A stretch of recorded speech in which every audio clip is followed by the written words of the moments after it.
Hey everyone, welcome back to my 30 Days of Autism Acceptance series.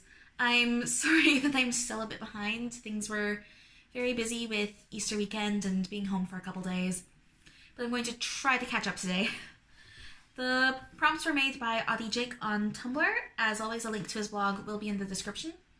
The prompt for the 20th was to discuss identity.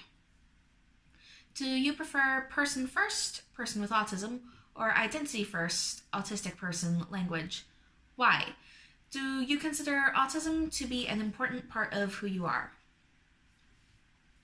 So I very, very strongly prefer identity first language.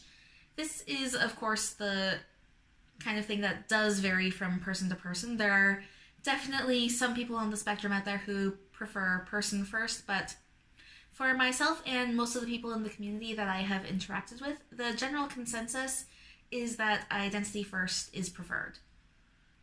For me, it is very much because of how much I consider autism to be a part of my identity.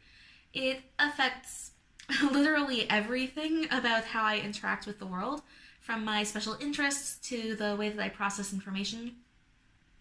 I will literally never know what it is like to experience the world through the lens of a neurotypical person.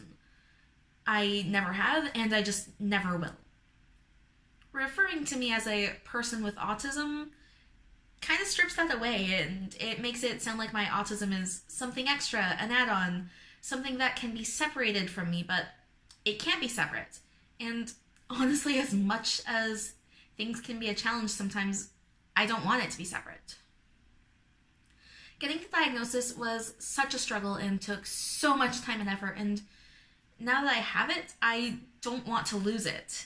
And person first language makes me feel like people are trying to keep it away from me. The diagnosis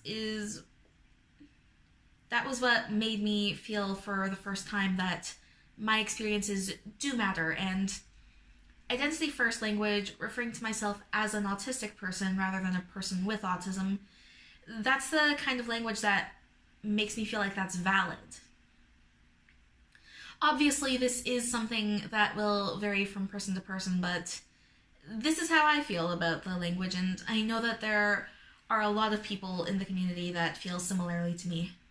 It's always a good idea to check with the person and figure out their preferences instead of making assumptions.